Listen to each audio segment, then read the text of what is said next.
Hey guys, I'm back with another camera bag review video, and this time we're reviewing the SoarOwl camera bag, which is the biggest one I've had yet. And I got all my other bags out so I can show you the comparisons that I'm making and not just sound like I'm comparing it to something imaginary. So everything on the table are the camera bags that I've used in the past 3 or 4 years. Alright guys, first let me run through some prices. We've got a $10 just little divider bag, $20 Case Logic bag, $30 low pro bag, $12 random bag from eBay, and the $55 SoarOwl bag that we're reviewing today. This bag I got for 30 bucks I was hoping would replace my $12 bag, but unfortunately it's really not big enough for anything other than a mirrorless camera, maybe 2 lenses, and a little bit of equipment. The inside of this Case Logic bag is pretty much just what you'd expect. It's a 1 camera, 1 lens bag, and you can put like a couple filters and batteries and stuff in the side pockets, but you're really not going to be able to carry more than 1 camera and lens. And this cheap $10 neoprene bag that I got on eBay really is just supposed to hold a couple lenses, but you can definitely fit a mid or small size camera body in here to take it on vacation. Now the first bag I bought was actually one of these, because it's $12 and I wanted to do a review video on basically the cheapest usable camera bag I could find. And at $12, this thing is plenty usable. While all of these 3 do something really well, this does everything well enough, and that's why it's been my main camera bag for the last couple years.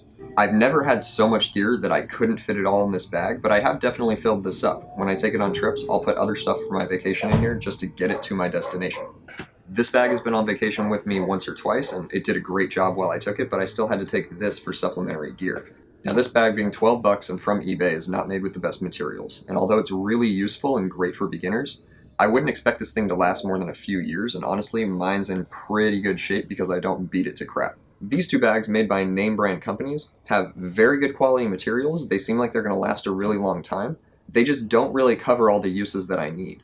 This bag, however, much like the Case Logic and the Low Pro, I have absolutely no problem with beating this bag, sliding it on stuff, so we're getting rid of these. Now being $12 and off eBay, the build quality on this is really good, but the materials are not.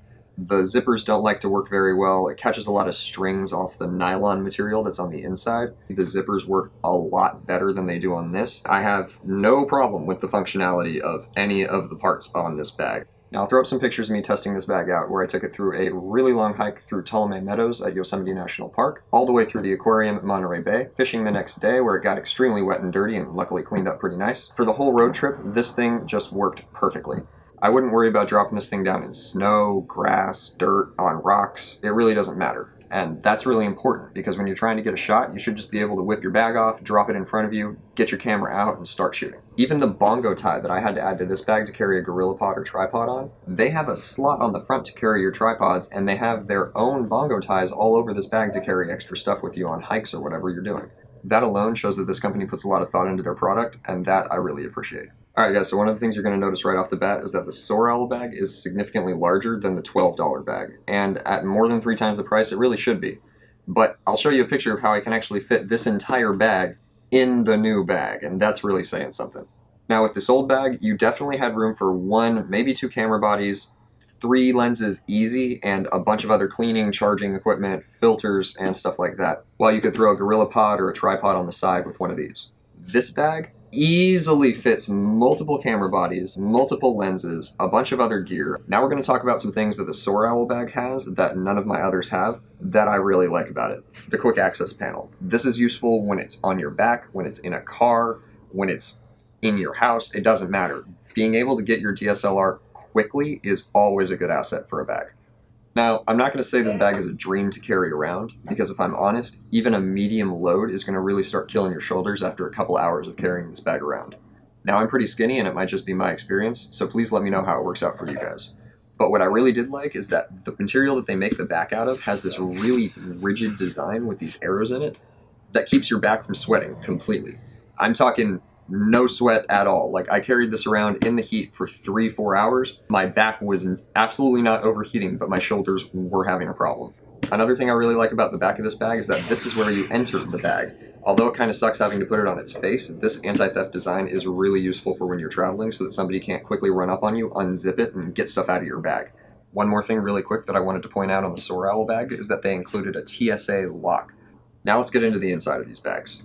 Alright guys, what should be quickly apparent is the extra room in this bag and how I haven't even completely filled it up yet. This diagonal design I'm sure looks very weird, but I've gone through about 3 different designs of padding inside this bag, and this is my favorite so far. This one worked great with vertical, but the quick access panel is a must for me on this, and it's really hard to get a camera body and lens attached in that access panel.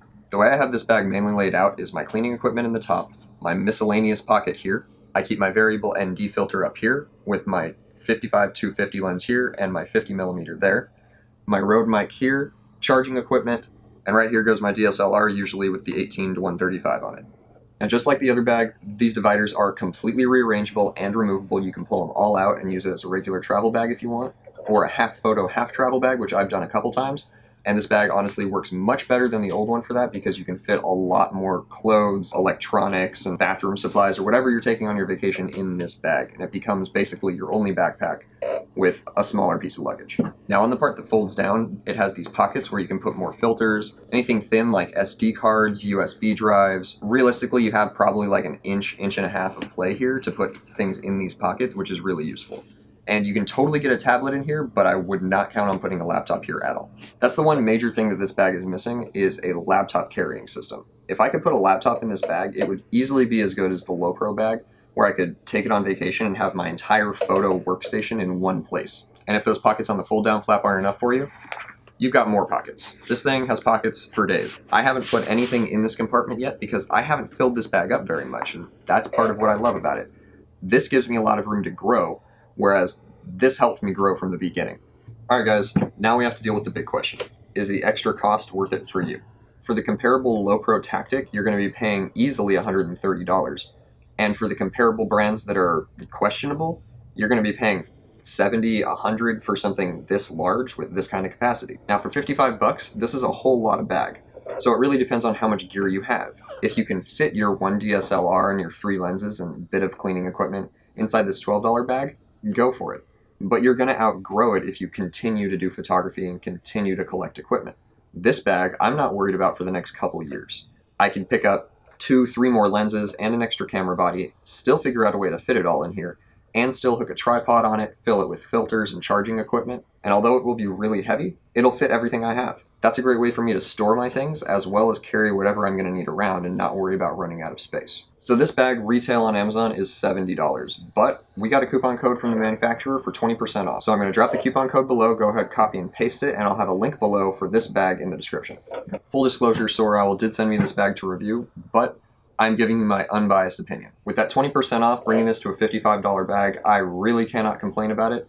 I really like this bag, and I would have no problem paying for it. Alright guys, if you like the video, please do like and subscribe. It's much appreciated, and it shows me what kind of videos you guys want to see in the future.